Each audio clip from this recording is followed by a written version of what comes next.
starting around 19, starting in 1999, private entities began trying to market groundwater.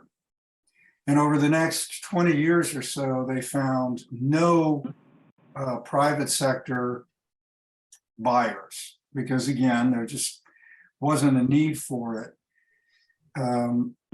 So by 2010, these private entities that had invested in groundwater decided to market towards municipalities. And the only market they found was the city of San Antonio. To this day, there is only one governmental entity that is seeking to use rural groundwater, despite millions of dollars of investment by individuals buying leases in counties, primarily on the Carrizo-Wilcox. That's been the main driving source for marketing groundwater. This one band of groundwater that stretches from the border with Mexico all the way to, and it leaves Texas and Arkansas, but by and large, speculation is centered on the Simsboro portion of the aquifer, which is the most prolific.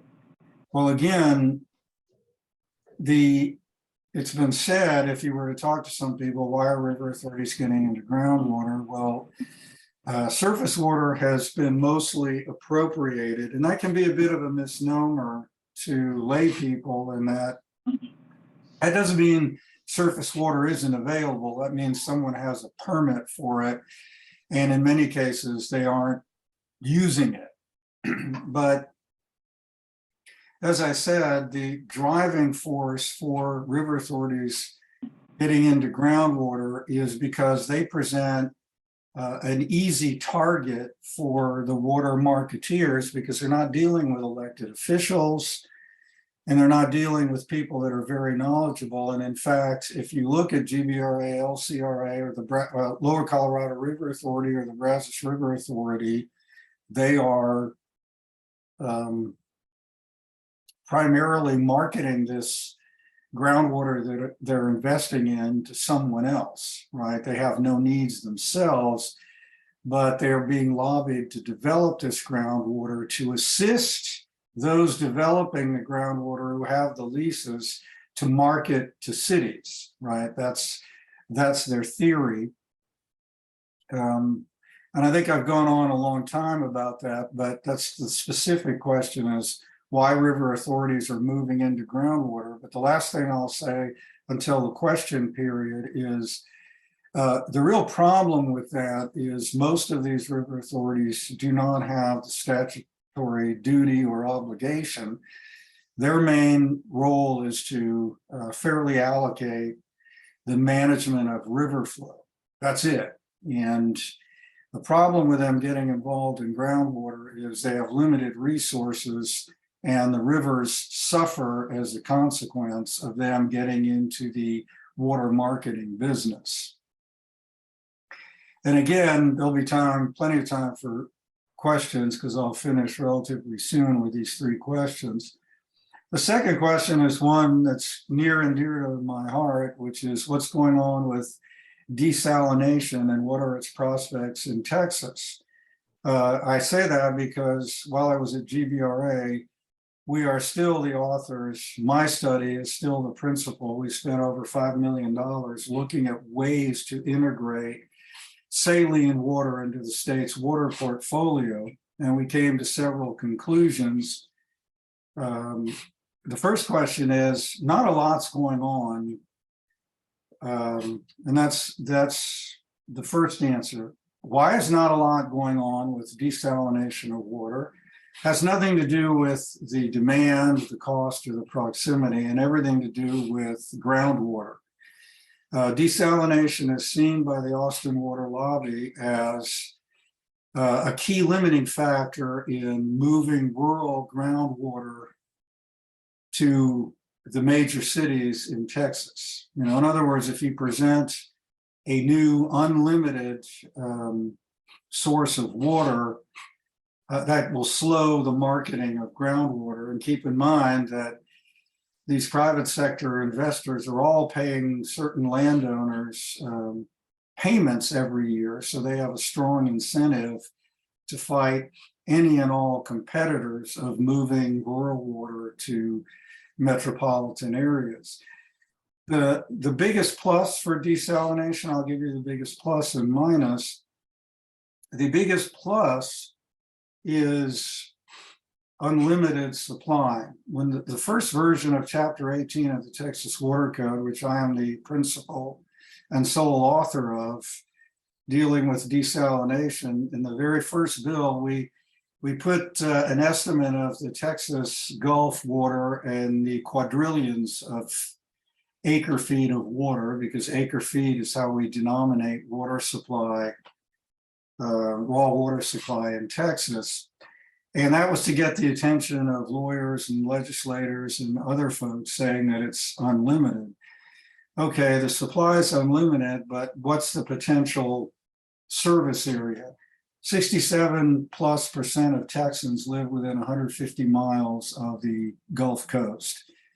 And that's a whole lot of people, and that's your target audience. But one of the things we realized with desalination, and I'm primarily talking about seawater desalination, because in meeting large demands, that's your source of supply, not brackish groundwater. But the target market also includes Dallas, Austin, San Antonio, and others. Why? Because if you look at the major sources of water supply for most Texans, they start in the upper part of our state and flow down towards the coast. So one of the things we noticed with desalination is if you use water from the Gulf of Mexico to replace water that's flowing down, say, the Trinity River or any of the other river basins in Texas, and use that water closer to communities in North Texas, why you can save quite a bit of transportation costs and so forth. And that was the biggest challenge. Now I say with the negatives, I mentioned already competition from groundwater, which I think is the principal challenge. The second major challenge with desalination is to make it cost effective, it requires cooperation. And if you look at how Texas has developed historically, competition between even small communities has been the norm rather than cooperation, because every little community has their local engineering firm, every little community's got their lawyer and so forth. So cooperation is difficult, and in fact is viewed as a threat in many cases to communities.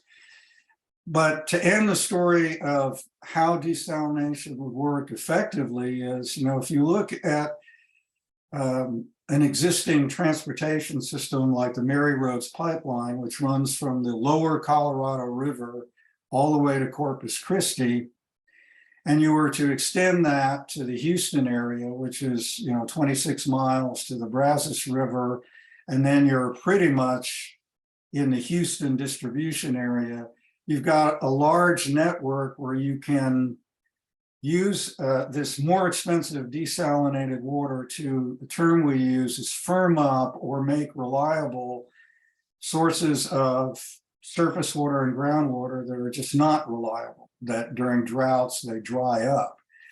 So we saw that as the ultimate insurance policy.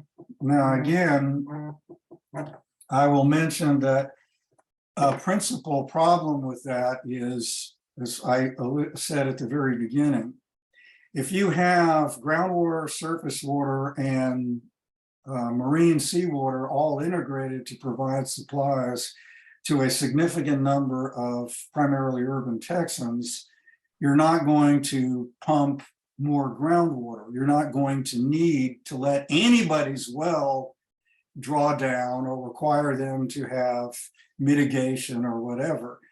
And that's a huge drawback for those who get paid by the amount of groundwater that's pumped and transported.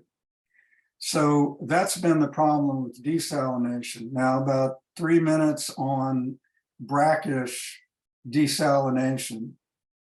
There is room in West Texas for brackish desalination. And what does that mean? There's a lot of saline water naturally occurring from the Pecos River on west. It's just too salty. And by salt, what do we mean? Just minerals. It could be limestone, it could be anything, but the minerals are too strong to apply to agriculture, and the costs of treatment are more than would be if it was considered fresh groundwater. You know, it's not as salty as seawater in some cases, although in the category of brackish water, we also include today the oil and gas water that's been injected into groundwater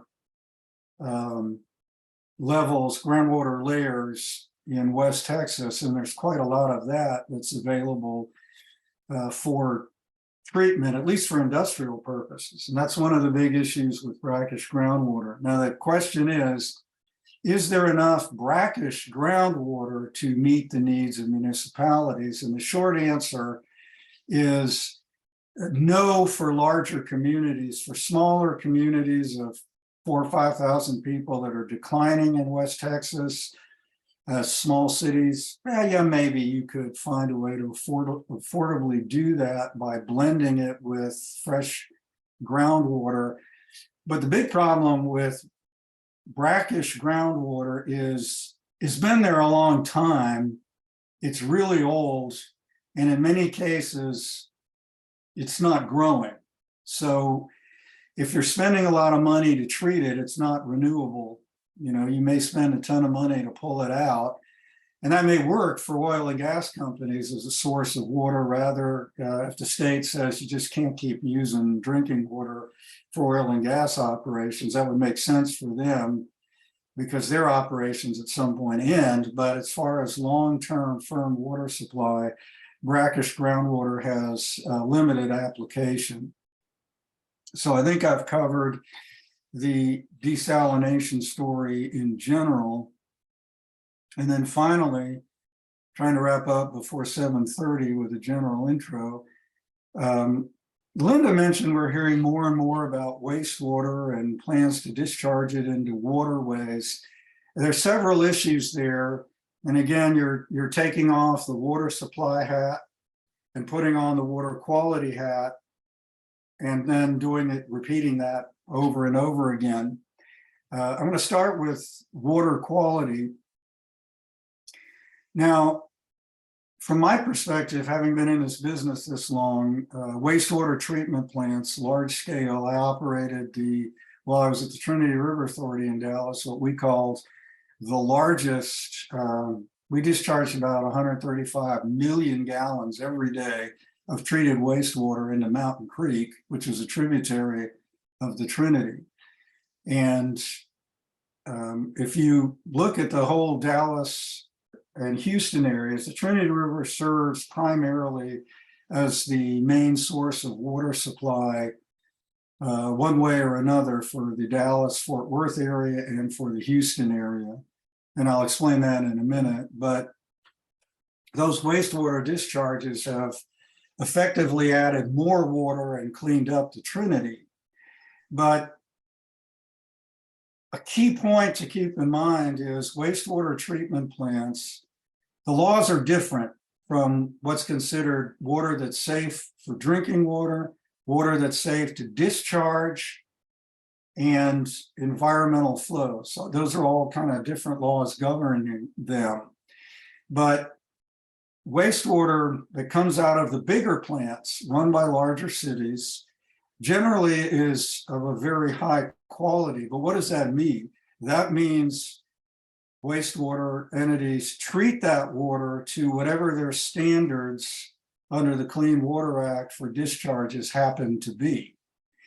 And they may be 16 different categories, but it's not everything. For example, one of the biggest things are pharmaceuticals. They're just not generally given categorical standards. Now, I can tell you some wastewater plants do a good job by accident of taking care of pharmaceuticals, some don't. But there's no standard. So it's very important to keep that in mind, because some years ago, there was a big drive for toilet to tap. Hey, let's just use wastewater as a source of water supply. The standards are very different under the Safe Drinking Water Act. So you can take that perfectly legal wastewater and you can't drink it, right? You've got to treat it even more. And as you have a closed loop, the more you approach a closed loop, the much harder and more expensive it is to treat wastewater to drinking water standards. And I could spend a long time on that because we studied it, we fought it. But the biggest problem, again, and I'll make sure I say this because I don't want to be negative, wastewater can increase flows in particular segments of the river, but it will have, anytime you mix sources of water, there's going to be negative consequences to a certain extent. And this is true if your city were to switch from groundwater to surface water one day. You're going to have potential issues in blending. But the biggest benefit has been, at least on the Trinity, is the solution to pollution is dilution. But now I want to get to the central question in the last 3 minutes is never, ever let anyone tell you that wastewater is a separate, independent source of water supply. This is simply a lie that's repeated by a couple of engineering firms primarily that have invested millions of dollars promoting this. Today, I can tell you, hand on the Bible, absolute fact, the best way to reuse water that comes out of a sewer plant is to put it in a river and let it mingle for 10 or 12 miles to where it blends to backgrounds, and then pick it up and take it back to your source. There is no man-made equivalent today of that natural process. But those who are pushing reuse of wastewater have expensive technologies and can make lots of money, because as at the conferences I've been to, these engineers will say, hey, as we start doing this, the EPA, the federal government, the Environmental Protection Agency will impose new standards on water discharge, and we can make even more money developing techniques to treat them. And along with that, the other point to keep in mind is every drop of wastewater, especially those from a city, came probably from surface water. And if it came from groundwater, and some of it came from groundwater, but the bottom line is there is no new source of water. Once upon a time, I had a lawyer friend, and I hired him for a while, who tried to get the Texas legislature to enact a category of water called developed water. The legislature back then wasn't bought and paid for by the Austin lobby. So they stopped it. But de facto, the same law firms that are trying to export your groundwater are trying to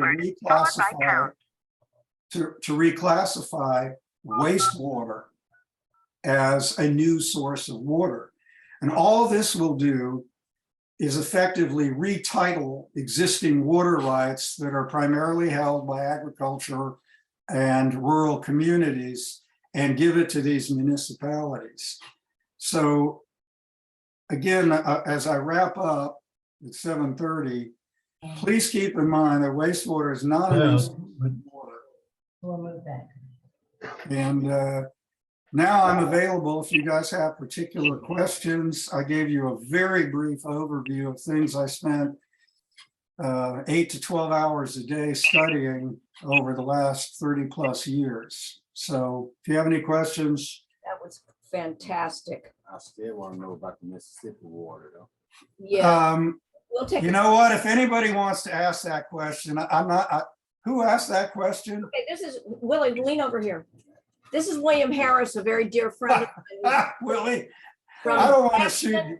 Jackson, Mississippi, which has been in the news. You know what? I prepared remarks about that just in case. I didn't think anyone would ask me, but I said, just in case. It's called, this started before me. This is from the 1970s. By the time I arrived in 87, the Bury Ditch is what people in my business called it because of the man who came up with the idea. And I will tell you, Willie, the idea hasn't entirely died, but it was a plan to move water from above Louisiana. I don't know if you're familiar with where the Mississippi cuts through the Arkansas, Tennessee area, Memphis. Yeah. There's a lot of water there. And there was an idea to bring it through a series of ditches and lakes, man-made lakes, to East Texas. And some of those lakes were never built, like Lake Tawakoni, but some of them now provide water from tributaries of the Sabine to Dallas. So parts of those networks are still talked about. A few years ago, there was some thinking that they would just go as far as the Sabine. But the biggest drawback that you're seeing with the Mississippi today, and by the way, I'm a Louisiana guy, a New Orleans lawyer, cut my teeth on the mighty Mississippi. But what you're seeing today is Mississippi's running out of water too from over-reliance upstream. And right now, what will stop that is navigation, because I got to tell you, the biggest economic value to the United States of America are barges moving up and down the Mississippi. And right now, my buddies who are still working over back home, this is a real economic problem right now. We're having to use much smaller barges because the river flows are really low. And again, a big part of this is some of our northern cities are diverting more than their share under the Mississippi River Compact. But the idea is very much alive from the Sabine River because there is a ton of water there that Louisiana, because it's relatively stagnant population. You know, as I said, when I came to Texas, our #1 export was Louisianans looking for jobs in Texas. And throughout my career, that's proven to be true. But I just don't see the Mississippi. Now, the separate problem of Jackson, and since you asked that question, I'm going to make you listen to the answer.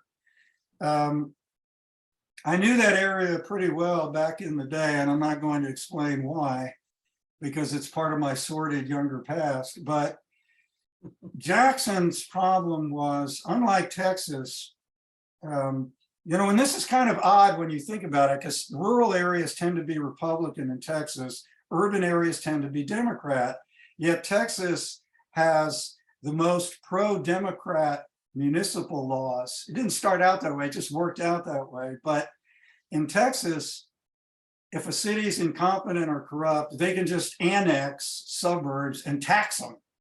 So they're never going to run out of water or any problems. East of the Mississippi, cities don't grow. You know, Detroit can't annex its way out of incompetence. And Jackson got caught in that things got kind of weird back when I was still in school in the 60s and 70s. And a lot of people just abandoned Jackson. Its population declined precipitously.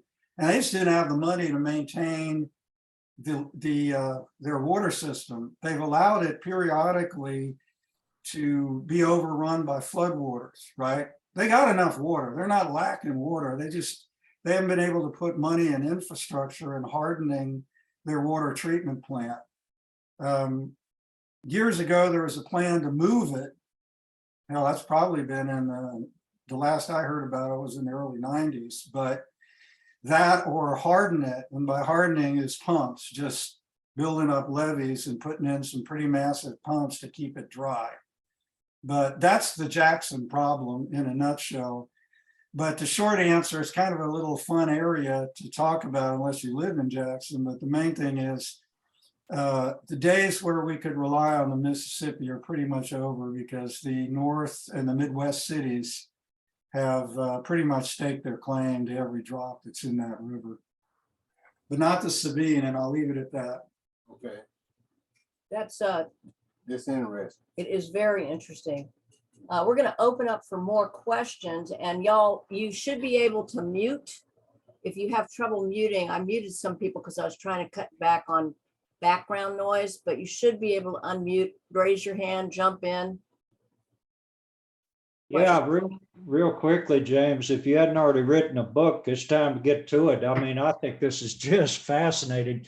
And there's a lot of variables. It's difficult to track. I was thinking as I was listening, I thought how great it would be to have a transcript of what you said in order to trace it back, because, you know, I was trying to follow it closely and not do okay, but there's a lot of variables. So I think your book would be fascinating, and I don't know if you recall the book Rising Tide by John Barry. Oh, yeah.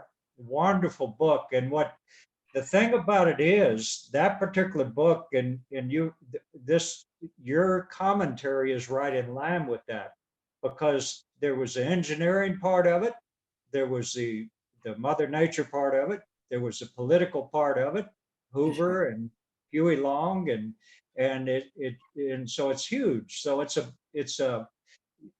all your knowledge needs to be somehow channeled into where decision makers can call out the profiteers and see about getting some kind of sound policy in all this. Well, I'll take that as a strong encouragement to get after it, because my wife keeps telling me this history shouldn't die with me. So I'm going to see if I can take you up on that. Well, you need The reason that book won a Pulitzer Prize, and I couldn't set it down. It was one that I just stayed up throughout the night reading, and the next day. That's the name of the book, Jeff. Put it in the chat, please. Yeah, okay. It's Rising Tide, a great book. I do want to let y'all know we are recording this session tonight, and I'm really glad I did. Just so you know. So who wants to jump in here? It looks like Michelle unmuted. And is that Arlen 832? Are you on the line, Arlen? If Yes, no one I am. else, go ahead. Go ahead, go ahead, Ernie. Arlen's on the line. I'm muted. Okay, good. Arlen is one of our board members, and we love having him. Go ahead, Ernie Bogart, attorney and friend with the Simsboro Aquifer Water Defense Fund. Go ahead, Ernie. I'm just wondering how much study has been given to the potential impact on the Gulf of Mexico itself if we begin to use that as a primary source of water for desalination. Wow, thank you for asking that question, because I love to talk about desal, but I promise I'll be brief. But in answering your questions, what we did, it was funny because I mentioned Chapter 18 of the Water Code, and you're welcome to go read it. It's short, but one of the challenges we met is there was nothing in Texas law that you could even use seawater because it didn't exist. But what I did, and I found 2 Democrats to sponsor the legislation, because I knew it was I wouldn't be able to make the case for protecting the environment if I didn't have Democrats. It's a long story, but it took a long time for Ken Kramer to come on board. We didn't get all the environmentalists, but we got most of them because, and I lost a lot of support from the desal community for doing this, but I said, we're going to put the pipelines in Texas territorial water. I think you all know this, but maybe you don't, but when Texas came into the Union, unlike any other state that borders water, the Gulf or an ocean, we own a certain amount of the water free and clear of the United States. I said, we're outside that area that's under the regulatory authority of the Environmental Protection Agency, but we're within the NOAA and the other regulatory agencies that do with oceans. But what we did is we said, we're going to go far out enough to 3 miles for the intake and the discharge. And that was hotly contested by some of our supporters who withdrew their support because they thought it was too expensive. But our rationale was, we knew by doing that, we would resolve the environmental issues. First, even though impingement and entrainment are not an issue legally, by going out very far and by building a massive intake, and when I say massive intake, the one we recommended, even though a project like this you want to grow incrementally, you don't want your pipelines in the Gulf to be undersized because you don't want to do it twice. It's kind of like the Nord Stream pipeline that got blown up. So even though initially we were going to start with 25 million gallons of water a day, product treated water, we would build the intake and the discharge for 250 million gallons a day so that we could grow into it. Well, at that level, you're not going to impinge or entrain any fish. And we used examples. We did studies, and I even got invited to some of them. I didn't get to go to Australia, but I went to the Middle East where they have no choice but to use seawater.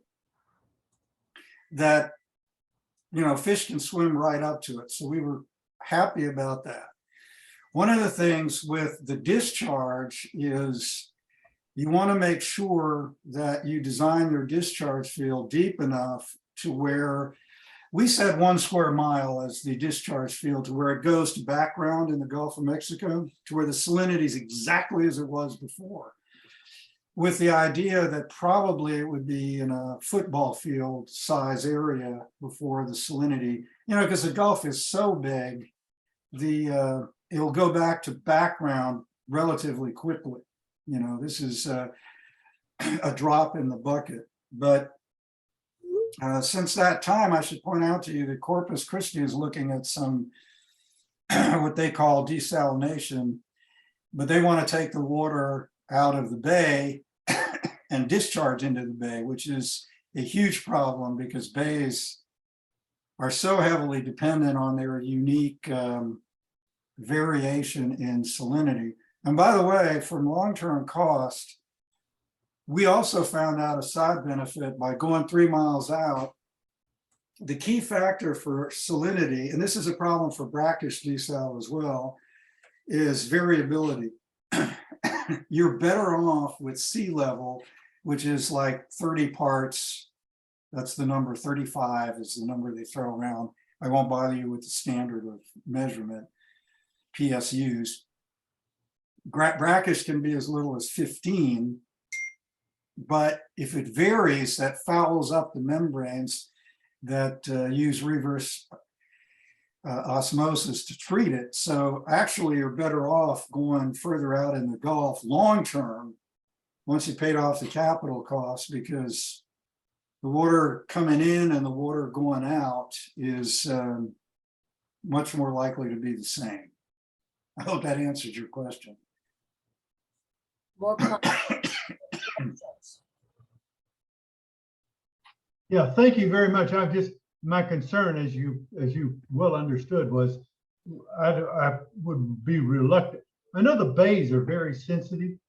If we have a dry season, it can have too much salinity, and then whether the impact of the water we would take out and circulate would adversely impact the environment in the Gulf. You're saying, I think, basically, if it's 3 miles out, it probably not. Right. That's, because you're probably somewhere around 80 feet deep. I mean, but I will tell you that I lost a client and money because I refused to consider an intake and a discharge into the industrial canal or in our bays and estuaries. I mean, that's a bloody disaster. Oh, yes.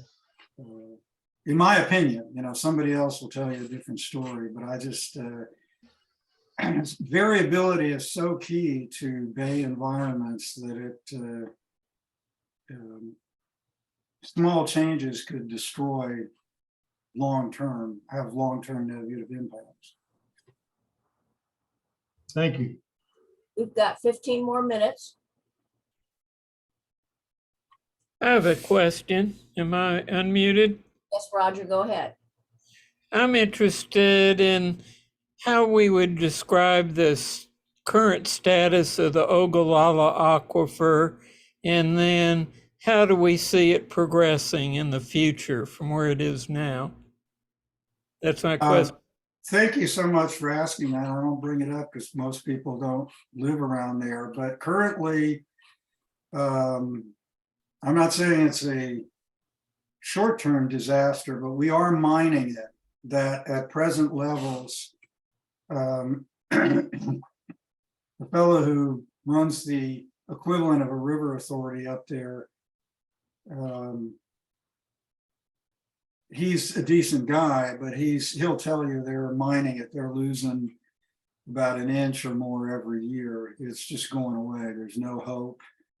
They're working hard to try to preserve it, but the biggest problem they face is they've got these, I'm going to use a legal term, they've got these idiots like Perot and some other ranchers that think that it's their God-given right to suck the area from Abilene to Lubbock and north to Amarillo dry and sell the water. There was a big push by those aforementioned individuals to pressure me when I was at GBRA, if you can believe how silly that is, but also Dallas, really Tarrant Regional Water District to buy their water, which is, again, it's absurd because you're buying water that you already know isn't going to be there. The Ogallala does replenish, but thanks to over pumping, those days are long gone. By that, I mean, you know, if for some reason we were to stop pumping from it, it would be many years before it would begin to recover. It's a fascinating subject, the whole morphology of the Ogallala, and the largest, some people say it was the largest inland lake, freshwater lake in the geological history of the world. I don't know about that, but you know, being a Texan, I'm prone to believe it, but the remnants, apparently at a geological point in time, the Rockies shifted to where the tributaries no longer flowed into that lake, and eventually it dried up into what it is now. But there's not much long-term future for those folks, you know. I wouldn't invest myself in our lifetime, maybe, but I imagine they're going to go back into decline. You say many years, James. Put that in, are we talking about 100 years, 200 years?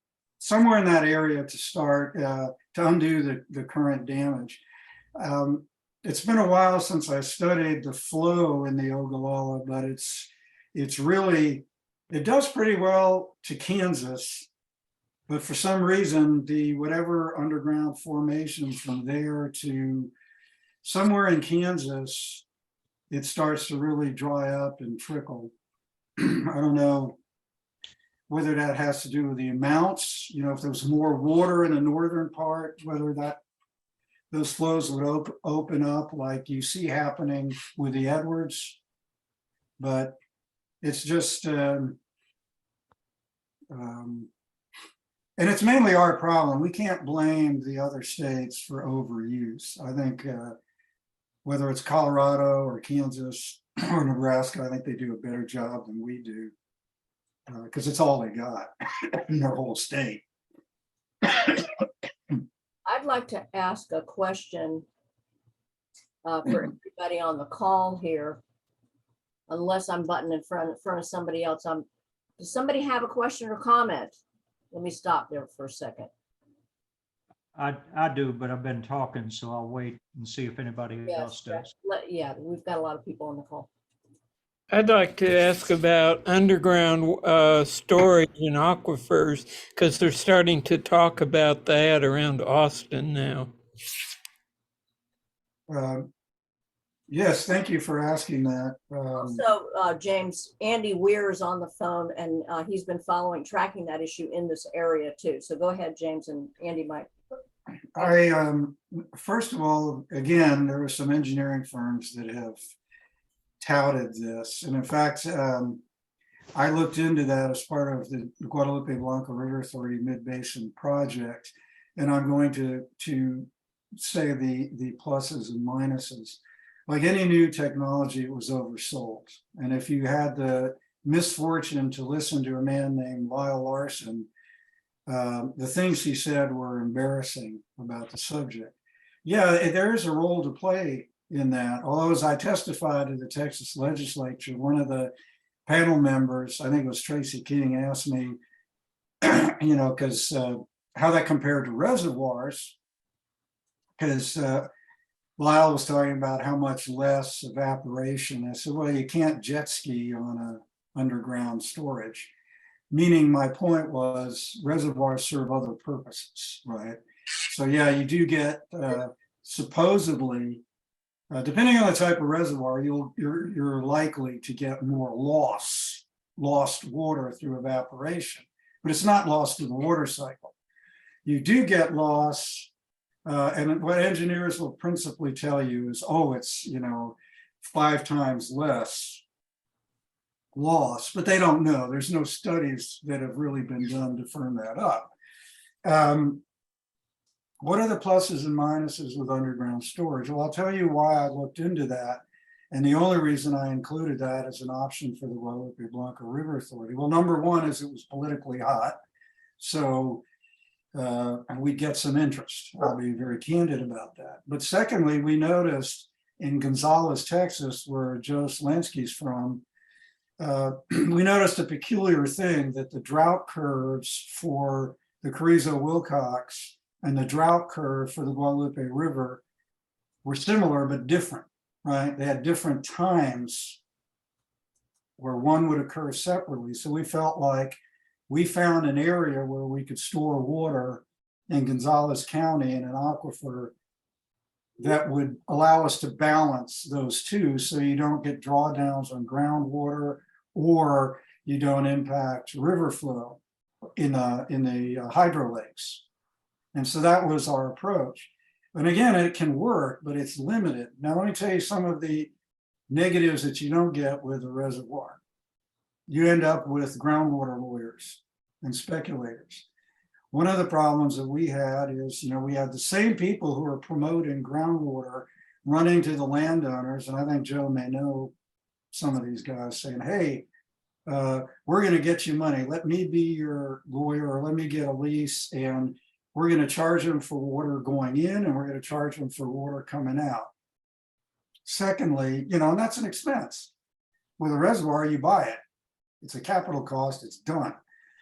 Another cost that you have to look at is, and this is something Lyle Larson was impudently ignorant about, is how do you get the water in there? You have to treat it. You will ruin the Wilcox. That's where we were looking at, a salty portion of the Wilcox. It's too salty to drink. I just use that term, saline, and put a bubble of water in there. Well, you have to treat it, because again, blending causes bad things to happen if you don't, and you could foul the whole aquifer and your storage area. And you have to pump it in, treat it, and then you have to pump it out and treat it again. I mean, that's the nature of the beast. Most of those costs are never mentioned. So yeah, I think it has a place, but like everything else, like reuse of wastewater, it's oversold by the same engineering firms and the same lawyers and lobbyists, some of whom you've come to know through your various travails. James, and everybody, Yes. we have 5 more minutes. Joe, are you able to unmute? Joe Solonsky wanted to ask a question. Are you there, Joe? Let me unmute you. See if that, no, you have to unmute yourself. And I am going to call Joe tomorrow. Joe, just if to let you guys know. can't, you can text me your question or call me, call my cell phone. I'm not sure why you can't unmute. We'll give you 1 minute here, since your name has been invoked. While we're waiting on Joe, I do want to let everybody know, here he is. Technology. Hey, go ahead, Joe. I live by the computer, die by the computer. My question to James Lee would be, hold on, let me turn. Oh, you're unmuted. You're unmuted. Just talk. Well, I don't understand why I was muted or whatever, but you hear me okay? Yes, yes. I'm gonna hang up the phone part of it. Joe? Oh, no. No. Oh, no, we can't hear you now. Doggone it. You there, Joe? Joe? Oh, goodness. All right. Technology. Go ahead. Called you back. Go ahead. Okay, I'm sorry. James, not to change the big subject, but anyway, we have a meeting tomorrow evening with the Gonzales County Underground Water District about GPRA building more wells to, pull more water out of the cruise sands and that sort of thing. But anyway, I have a big question, and what was the original intent of the rule? And I understand it was ruled by a judge for the right of capture. To take, Sure. commercialize the water that they draw out, and these leases, of course, it may be a big story after the cat's out of the bag. The real intent of the right of capture and to be able to transport that water or sell that water out of the county or out of the district or whatever. Let me say, we're going to go 5 minutes over. If anybody needs to leave at 8, feel free, but we'll take a little bit more time. Go ahead, James. Joe, and for the rest of you, that is an absolutely essential question. And there are a few times in my professional career where I accused lawyers by name of lying, and this is one of them. You can hear a man named Russell Johnson, you can hear Ed McCarthy and Monty Jones, and they will tell you what I think is a flat out historical lie. But again, a lie is as good as the truth if you can get away with it, as Flip Wilson said back in the 70s. I base my opinion on evidence, and that's it. The original case that came up with the rule of capture is very simple. And it's in the answer to the riddle is in the word rule. It's not a law. The court said in 1907, we know that you own the water below your property. We know you own the minerals because we've adopted the English system for groundwater and minerals. In fact, we're the only state that continues to use the British system for groundwater. 49 other states have realized it's a joke. But anyway, Texas said in 1907, they were facing an honest dilemma. They believed you should be able to pump, this is primarily oil and gas was the driver, but you ought to be able to pump water from under your property, but we don't know where it comes from or how it gets there. Science hasn't moved that far. So we're just going to say you can pump it, even if to a certain extent it harms your neighbor, but that's it, right? The rule of the biggest pump applied initially to oil and gas. Teapot Dome and some other scandals convinced us that that ain't going to work. We're going to collapse aquifers, and we're going to lose tax revenue. So let's fix this. In 1907, but again, the rule is just that, is since we don't know where the groundwater is, we're just going to let you pump. That's a scientific statement that is no longer true because we know where the water is. Now, that only applied to oil and gas. It really didn't have any effect on water for a very long time because, again, farmers worked it out. They usually owned enough land to pump enough water, and there wasn't a question of big cities using it. Meanwhile, in the oil and gas world, they de facto came up with what's a de jure thing in Louisiana and other states, said, okay, we're going to designate a unit and everybody gets to participate in that unit. It's kind of called correlative rights. And they said, even if you don't want to lease your oil, we're going to throw you in that unit. And just so everybody else can pump, because they all want to pump. And we're going to charge you a participating interest in that water. I've heard Monty Jones and others say, that's too restrictive for water. You ought to be able to have 1 acre of land and pump all you want. And if your neighbors go dry, that's the way it just ought to be, which I think is atrocious. But keep in mind, in 1917, the Conservation Amendment overruled the rule of capture, right? Read it. It's what created river authorities and conservation districts, who I worked for most of my career. It was overruled. But what the state did, again, it was the guys in West Texas who were pushing this. I'm not going to go into details. We don't have time. I'm just telling you, they didn't want those state folks telling them what to do. So the state came up with groundwater districts. And the folks in West Texas made themselves happy, and nobody else really cared in the state. So today, those who say rule of capture are lying for profit. I don't know how else to put it. You know, I'm sick and tired of trying to debate people who have no interest in the truth.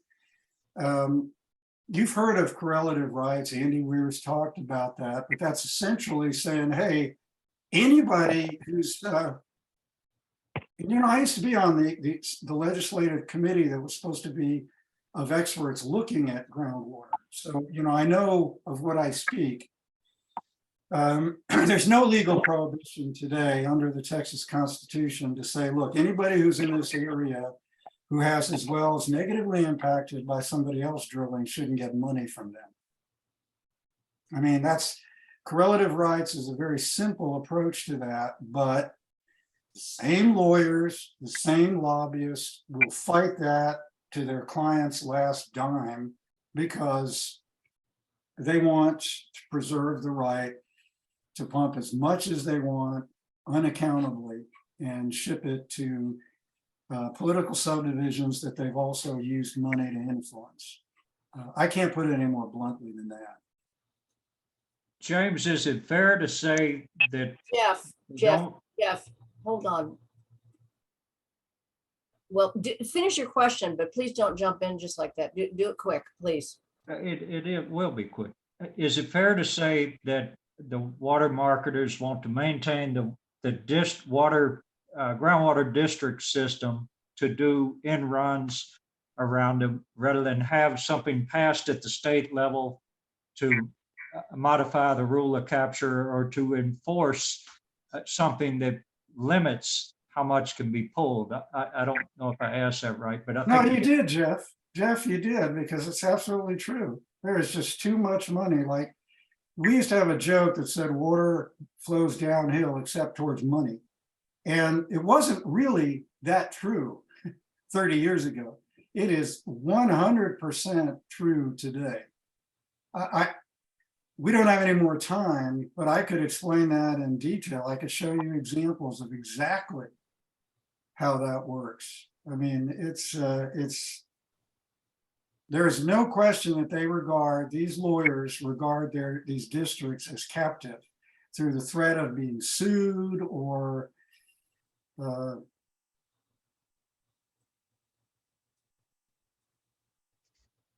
by the way, I'll conclude with this, we're late, but that's another piece of legislation that I wrote that was challenged by Ed McCarthy. John Cyrier, to his credit, carried the bill and got it through. I have it framed, you can't see it in my office, but so that you can't sue board members personally for denying a permit, because that's what they were doing. They were like intimidating board members who aren't getting paid anything to be on a groundwater district, like, you deny my permit and I'll bankrupt you. We had board members, or we had members of districts resigning just because they didn't want to get sued. We are going to stop, but I just want to let everybody know that that we worked hard to put together a list of legislative solutions that I'm using on my water page, on my campaign, if you go to Linda 4, the number 4 ledge, LEGE.org, and go to the water page Oops. under solutions, and you'll see a legislative agenda there that has been developed by a lot of us that are on this call, especially James Murphy. One of them is to get the river authorities out of the groundwater game.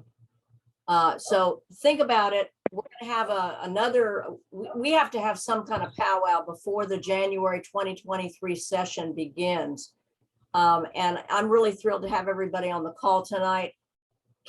Make sure you've signed in to get the email alerts from livtx.org. That's the League of Independent Voters, livtx.org. And let's keep building our regional efforts.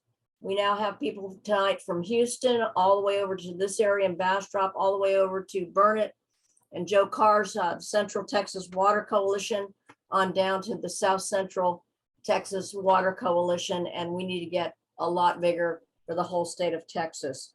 Okay, I've said more than I should, but thank you very much for joining us. And y'all know each other's numbers. Stay in touch. And I'll call you tomorrow, Joe Solansky. Thank you, everybody. You were great, James. Thank you Take so care. much. Thank you, I'll James. Be talking to you soon. Bye-bye. Thank you. Bye-bye. Thank you, James. Bye-bye.